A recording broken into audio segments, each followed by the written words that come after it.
আসসালামু আলাইকুম। তো আজকে ভিডিওটা শুরু করার প্রথমেই জাস্ট একটা প্রশ্ন দিয়ে শুরু করব। আজকে 2026 সালে যদি আপনি আমাকে 1 লক্ষ টাকা দেন, আজ থেকে 20 বছর পরে এসে আপনি কত টাকা আমার কাছ থেকে আশা করতে পারেন? যে ভাই 20 বছর পরে আসলাম, আপনি আমাকে কি করেন? আমি যে টাকাটা আপনাকে ব্যবসাপাতি করতে দিচ্ছি, কত টাকা আপনি দাবি করতে পারেন? একটু চিন্তা করেন। 10 লাখ, 15 লাখ, বা 20 বছরে 20 লাখ দাবি করেন, প্রতি বছরে আপনার টাকা ডবল করে দেই। 40 লাখ দাবি করেন, 80 লক্ষ, 1,60,000। মানে আপনি জাস্ট একটা প্রশ্নর অ্যান্সার নিজে লিখেন যে 1 লক্ষ টাকা 20 বছর পরে কত টাকা হইতে পারে। প্রশ্নটা এই জন্যই করতেছি, আজকে আমরা যেই একটা শেয়ার বাজারের কোম্পানি নিয়ে আলোচনা করব, এখানে কম্পাউন্ডিং ইফেক্টের বাস্তব প্রতিফলন ঘটেছে। আমরা ওই জন্যই বলি যে শেয়ার বাজারে অ্যাটলিস্ট 15-20 বছরের টার্গেট নিয়ে আসবেন, তাহলে কম্পাউন্ডিং এর মজাটা আপনি বুঝবেন। সিম্পল কম্পাউন্ডিং ফর্মুলা আমরা জানি, ওয়ান, ওয়ানের পরে কি হয়, টু, টু এর পরে ফোর, ফোরের পরে এইট, এইটের পরে 16, 32, 64, 128, 256, 512 এবং 1028।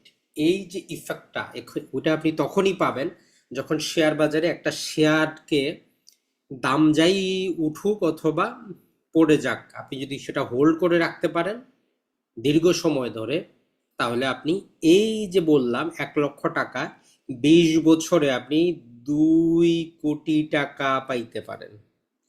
1 লক্ষ টাকা 20 বছরে 2 কোটি টাকা। বিশ্বাস আপনার করা না করা আপনার ব্যাপার।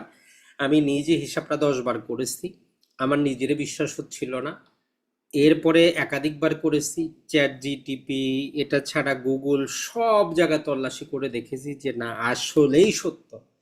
1 লক্ষ টাকা 20 বছরে 2 কোটি টাকা বানানো সম্ভব, আর বাংলাদেশের শেয়ার বাজারে এমন একটা কোম্পানি। তো চলেন দেখা যাক কোন কোম্পানি কিভাবে কাজটা করলো, আমরা দেখার চেষ্টা করি।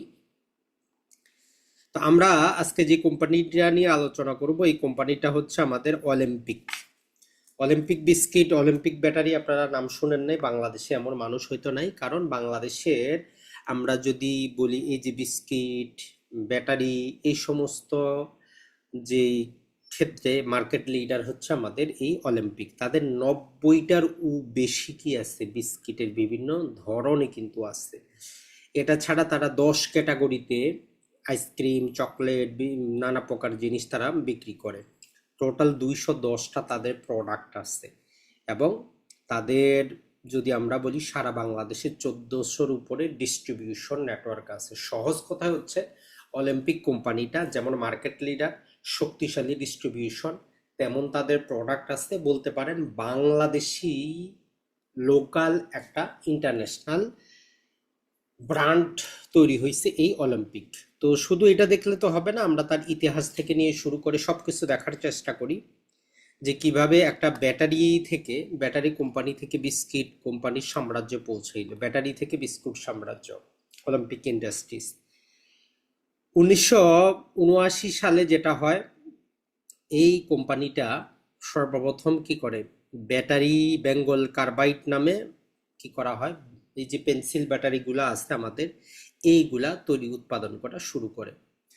90-এর দশকে এসে এনার্জি প্লাস বিস্কুট, এই এনার্জি প্লাস বিস্কুট বিস্কুট ক্ষেত্রে তারা মনোযোগ করে। জাস্ট ছবিটা যদি একটা দেখায়, এইটা হচ্ছে যে অলিম্পিক ব্যাটারি জন্ম থেকে জ্বলছি।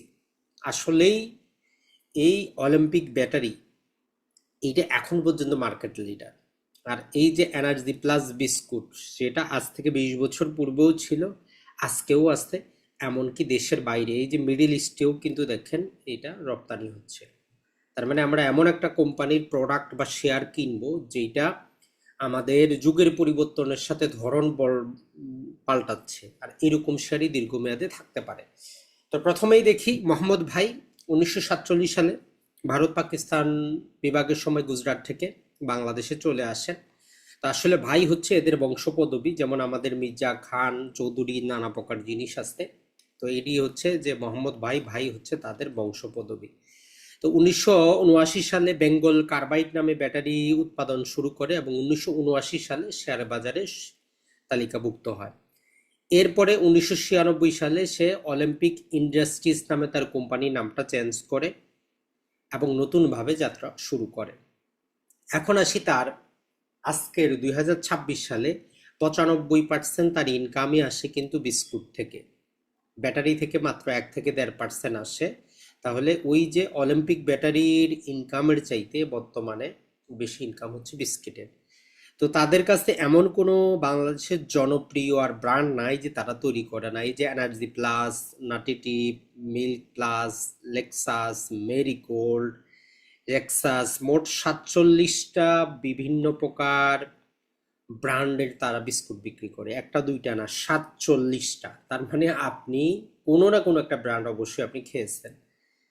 এখন শুধু এই যে এনার্জি, নাটিটিপ, এই বিস্কুট না, তাদের যদি আমরা দেখি তারা কেক ও যে টোস্ট বিস্কিট আছে সেগুলাও তৈরি করে প্রায় 18 রকমের।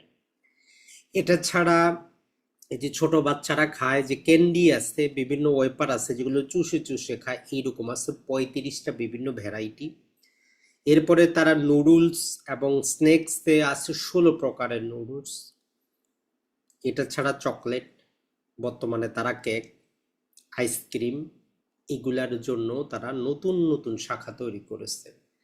তাহলে যে একটা ব্যাটারি ছিল, ব্যাটারি থেকে বিস্কুট, টোস্ট, কেক, ক্যান্ডি, লুডুস থেকে শুরু করে এখন চকলেট, কেক, আইসক্রিম এবং ড্রাই ফ্রুট পাউডারগুলা, এই যে আগে যারা দেশের বাইরে থেকে বিভিন্ন প্রকার ট্যাঙ্ক ম্যাঙ্গো পাউডার নিয়ে আসতেন, এখন বাংলাদেশে কি করতেছে, আমাদের অলিম্পিক ভাইজান এগুলা উৎপাদন করতেছে। এটার জন্য সে হিউজ পরিমাণ বিনিয়োগ করেছে। তার মানে এই অলিম্পিক শেয়ারের 1 নাম্বার হচ্ছে তার প্রোডাক্ট, এত প্রকারের প্রোডাক্ট সময়ের সাথে সাথে সে পরিবর্তন করতেছে নিজেকে। যেমন এখন সে কি করেছে, আইসক্রিম, চকলেট, ড্রাই ফ্রুটের দিকে চলে গেছে। এরপরে দেখার চেষ্টা করি সে শুধু বাংলাদেশে না, 32টা দেশে সে রপ্তানি করে। আর এই গত বছরে 2024-এর অ্যানুয়াল রিপোর্ট মোতাবেক সে কি করেছে, তার এক্সিস্টিং যে সমস্ত প্লান্ট আছে সেগুলোকে আরো সম্প্রসারণের জন্য প্রায় 178 কোটি টাকা কি করেছে, সে সেখানে ব্যয় করেছে। এর মধ্যে চানাচুরের বিভিন্ন ধরন উৎপাদন বাড়ানোর জন্য প্রায় 22 কোটি টাকা, নুডলসের জন্য 24 কোটি টাকা, চকলেটের জন্য 12 কোটি টাকা, কেকের জন্য 25 কোটি টাকা, বিস্কিটের জন্য 64 কোটি টাকা এবং অবকাঠামোর উন্নয়নের জন্য 28 কোটি টাকা তারা কি করেছে, বিনিয়োগ করেছে। তো এগুলো হচ্ছে এক্সিস্টিং জিনিসটাকে আরো বাড়ানোর জন্য, উৎপাদন বাড়ানো, নানা প্রকার কাজ করার জন্য। তার মানে তার পণ্যের বিভিন্ন প্রকার ভেরিয়েশন আছে, একাধিক পণ্য। এমনকি এই যে প্যাকেজজাত দ্রব্য, প্লাস্টিক, এটা ছাড়া এই যে কার্টুনগুলো আছে এগুলাও তারা নিজেরাই তৈরি করে, বাইরে থেকে তাদের কিনতে হয় না। এখন মার্কেট শেয়ার যদি আমরা দেখি বিস্কিটের, তারা যেহেতু মার্কেট লিডার, 25 থেকে 30% তারাই দখল করে আছে, বিভিন্ন প্রকার স্ন্যাক্স 22% দখল করে আছে, বলতে পারেন তারা মার্কেট লিডার। ওনারশিপ যদি আমরা দেখি, প্রতিষ্ঠাতা হচ্ছে মোহাম্মদ ভাই। এখন যে উনি মারা যাওয়ার পরে ওনার দুই ছেলে ছিল। তো এটা ছাড়া আসলে এই যে টোটাল অলিম্পিক যদি কোম্পানিটা আপনি হিস্ট্রি দেখেন, এটা একটা বংশগত পারিবারিক কোম্পানি।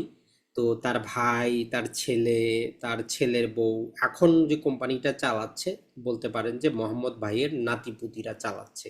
আর তার ছেলে আজিজ মোহাম্মদ ভাই, সে নামমাত্র কোম্পানির চেয়ারম্যান, থাকে সে থাইল্যান্ডে, কিন্তু তারপরেও সে অনলাইনে যাবতীয় কিছু কি করতেছে, মেনটেন করতেছে। এই জাস্ট রিসেন্টলি সে কি করতেছে, নতুন ইনভেস্টমেন্ট করেছে, তৃপ্তি ইন্ডাস্ট্রি নামে একটা নতুন কোম্পানি, প্রাইভেট লিমিটেড কোম্পানিতে বিনিয়োগ করতেছে 20 লাখ টাকা। নতুন ব্যবসা সম্প্রসারণ, এটা তাদের নতুন একটা জিনিস। এখন তাদের প্রতিদ্বন্দ্বী যেটা পূর্বের চাইতে বর্তমানে মেঘনা গ্রুপ, টিকে group, Bashundhara group, Akij group এবং প্যারাগান গ্রুপ, তারাও বিস্কিট, চানাচুর, চকলেট এই সমস্ত ব্যবসায় এসেছে। এইখানে একটা তাদের ভবিষ্যতে দেখতে হবে যে আসলে কতটা স্মার্টলি এই ব্র্যান্ডগুলোকে সে ওভার ভ্যালু করে চলে যাচ্ছে। তো আমরা বলতে পারি এই যে পণ্যের বৈচিত্র্য, ধারাবাহিক বিনিয়োগ, শক্তিশালী ডিস্ট্রিবিউশন নেটওয়ার্ক থাকার কারণে একটা ব্যাটারি কোম্পানি কি করতেছে, একটা ফুড জায়ান্ট হয়ে যাচ্ছে বাংলাদেশি লোকালি, যারা ইন্টারন্যাশনালিও কাজ করতেছে। এখন শুধুমাত্র এই তথ্যের উপর ভিত্তি করে তো আমরা বিনিয়োগ করব না, আমরা তো তার ভিতরে দেখার চেষ্টা করব। এবং গত 2 বছরে সে 360 কোটি টাকা শুধু জমি কিনেছে বসুন্ধরায় তার নিজস্ব অফিস ক্রয় করার জন্য। এটা ছাড়া তেজগাঁও, পূর্বাঞ্চল, বিশেষত নারায়ণগঞ্জ এবং গাজীপুরের যত জমি সব হচ্ছে ফ্যাক্টরি বাড়ানোর জন্য, পূর্বাঞ্চলে লোকদের থাকার জন্য, তেজগাঁও এবং বসুন্ধরায় নিজস্ব কর্পোরেট অফিস বাড়ানোর জন্য সে কিন্তু 360 কোটি টাকার জমি ক্রয় করেছে। এখানে যদি তার দেখেন, মানে তার ফ্যাক্টরির আশেপাশে যত জমি আছে সে মনে হচ্ছে সব ক্রয় করে নিচ্ছে। এমন হচ্ছে যে এটা একটা চলন্ত রিয়েল এস্টেট কোম্পানির মতো, প্রতি বছরই তার নেশাই হচ্ছে জমি ক্রয় করা। এখন যদি আমরা তার ফাইন্যান্সিয়াল যে অবস্থাগুলা 5 বছরের যদি দেখার চেষ্টা করি, আমরা গুরুত্বপূর্ণ জিনিসগুলা দেখার চেষ্টা করব। সেটা হচ্ছে তার গ্রস প্রফিট আসলে 23%, 23%, 23%, 22%, 29%। এখন যেমন ওষুধ কোম্পানিগুলোতে আসলে গ্রস প্রফিট মার্জিনটা বেশি থাকে, 35-40%। যেহেতু এগুলো বিস্কিট কোম্পানি, এদের গ্রস প্রফিটটা আসলেই কিন্তু অতটা বেশি না। এখন যদি এখান থেকে আমরা তার মূলত প্রকৃত অর্থে নেট প্রফিট মার্জিন যদি দেখি, মোটামুটি দেখেন যে তার 7%, 7%, 6%, 5%, 11%। তবে এখানে একটা কাহিনী হচ্ছে, এদের ক্যাশ কনভার্সন যে সাইকেল, মানে একটা পণ্য আমদানি করে সেটা ফ্যাক্টরিতে বিস্কিট তৈরি করে বিক্রি করে টাকা হাতে আসতে তাদের কত দিন লাগে, ওইটা হচ্ছে তাদের ক্যাশ কনভার্সন সাইকেল, ওইটা অনেক কম, প্রায় 26 দিনের মতো। তাহলে তার ক্যাশ কনভার্সন সাইকেলটা কম থাকার কারণে যদিও প্রফিট মার্জিন কম, তারপরেও সে কিন্তু এই যে দীর্ঘদিন যাবৎ বাংলাদেশের শেয়ার বাজারে একটা ভালো কোম্পানি হিসাবে থাকতে পারতেছে। এখন যদি আমরা তার গত 10 বছরের যদি একটু ইতিহাসটা দেখার চেষ্টা করি, স্টক প্রাইস তার যদি আমরা দেখি, 2016 সালে 328 টাকা ছিল, 17 সালে 281 টাকা, এরপরে 219 টাকা, 236 টাকা। কাহিনীটা যেটা হচ্ছে, এই যে অলিম্পিক ইন্ডাস্ট্রিজ অসংখ্য শেয়ার বোনাস দিয়েছে, তার প্রথম দিকে শেয়ারের চাইতে ধীরে ধীরে সে অসংখ্য শেয়ার দেওয়ার কারণে তার কিন্তু যদি আমরা বলি প্রাইস টু আর্নিং রেশিওটা, যদিও তার ইনকাম বৃদ্ধি পাচ্ছে কিন্তু শেয়ার বাজারে মানুষ তাকে অতটা মূল্যায়ন করে নাই। এখন মাত্র 148 টাকায় পাওয়া যাচ্ছে তার শেয়ার।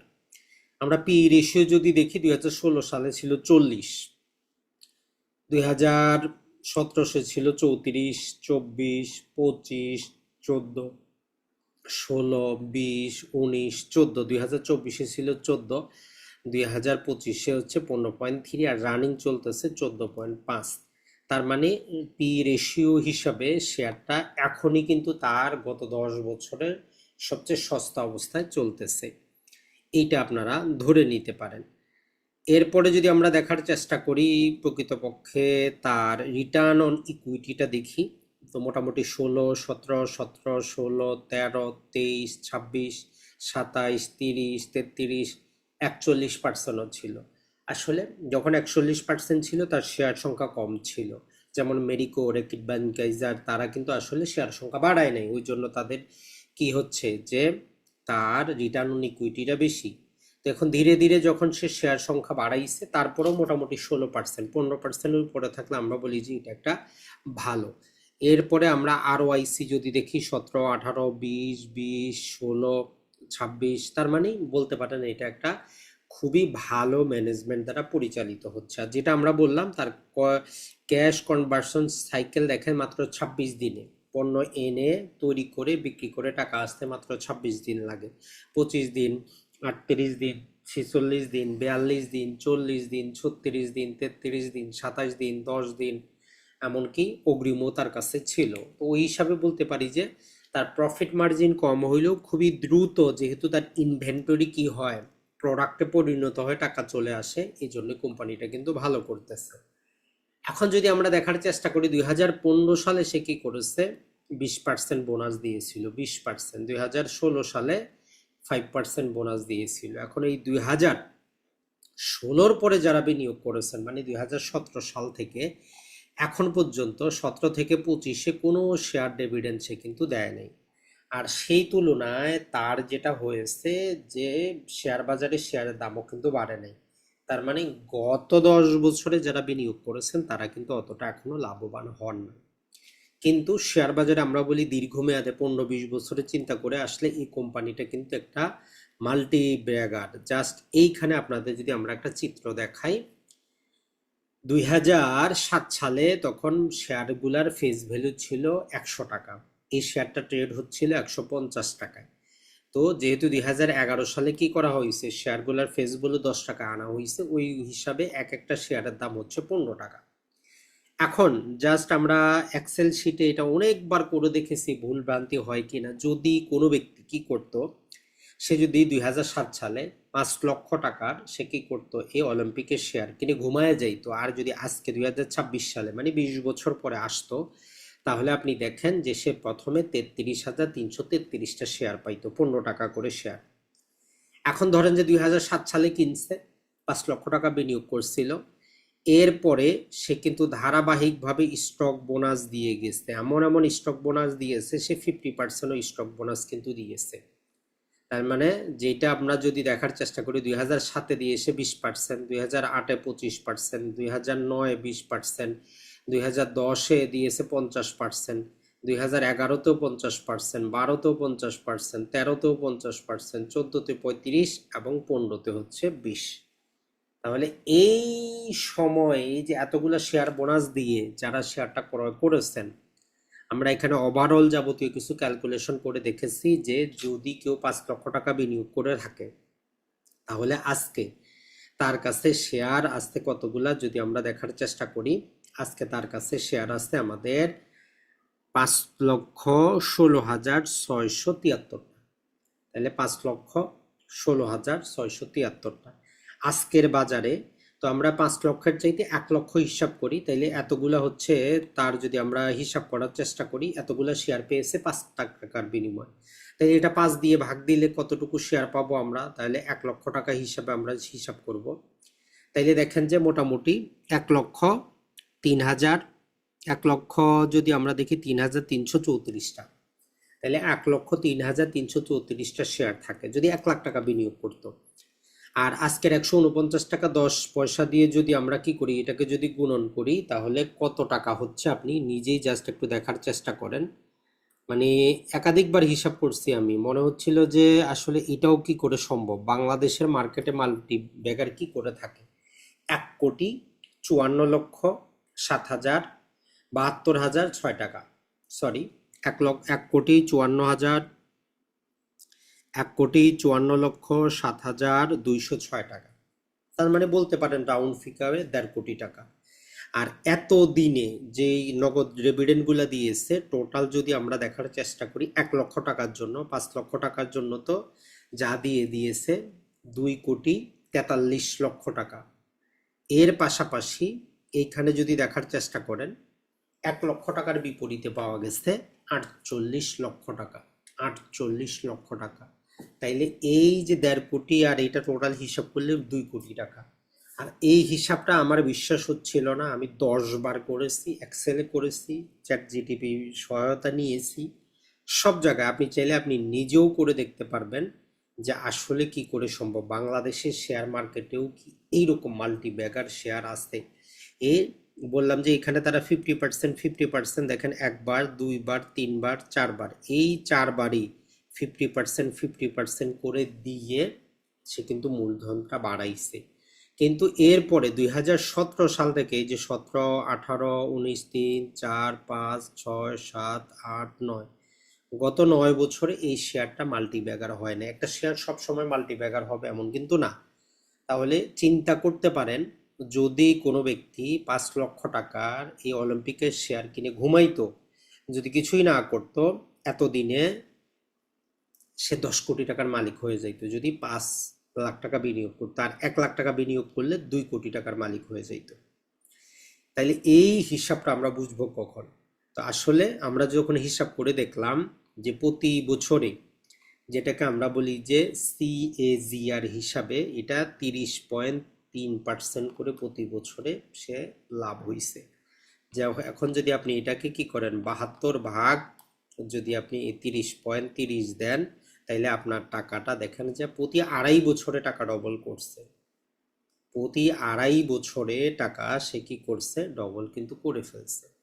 তো যাই হোক, আমরা এই শেয়ারটার পেছনে সবচেয়ে বড় যে সফলতাটা আমরা দেখার চেষ্টা করেছি এটার মধ্যে হচ্ছে ওই যে 4 বছরে সে 50%, মানে 1,000 শেয়ার থাকলে আপনার কাছে তারা আরো 500 দিয়ে 1500 হয়ে গেছে, পরের বছর আবার 50%, তারপরের বছর আবার 50%। তো এইভাবে 2007 সালে যারা বিনিয়োগ করেছিল তারা কিন্তু মাল্টিব্যাগারে পরিণত হয়েছে। তো এই জন্য আমরা বলবো গত এই যে 9 বছরে যারা বিনিয়োগ করে লাভবান হন না, অধৈর্য হবেন না। কোম্পানিটা এই পরিমাণ জমি কিনেছে, আপনি যদি কোম্পানির অ্যানুয়াল রিপোর্ট পড়েন, তাদের পত্রিকা পড়েন, ফ্যাক্টরি বাড়াচ্ছে, তারা সম্প্রসারণ করতেছে, নতুন জমি কিনতেছে, গাজীপুরে তাদের ফ্যাক্টরি করার চিন্তা ভাবনা আছে। তার মানে আগামী 10 বছর বা 15 বছরও যদি আপনি সাথে থাকতে পারেন, এটা আবার মাল্টিব্যাগার হবে, তারা আবার তাদের মূলধন কিন্তু বাড়াবে। তো আসলে শেয়ার বাজারে আমরা বলবো যে দীর্ঘমেয়াদের জন্য আসবেন, আর প্রতি বছর শুধু চেক করবেন যে কোম্পানিটার ব্যবসা ঠিক আছে কিনা। ব্যবসা যদি ঠিক থাকে অবশ্যই সে ভালো করবে। আসসালামু আলাইকুম। তবে আমরা যতই বলি এত বছর ধৈর্য ধরা খুব কিন্তু কঠিন কাজ। তো এর জন্য যদি কোম্পানিটা রানিং থাকে তাহলে শেয়ার বাজারে তার দামও বাড়ুক বা কমুক ওইটাতে আপনার টেনশনের কোনো কারণ নাই।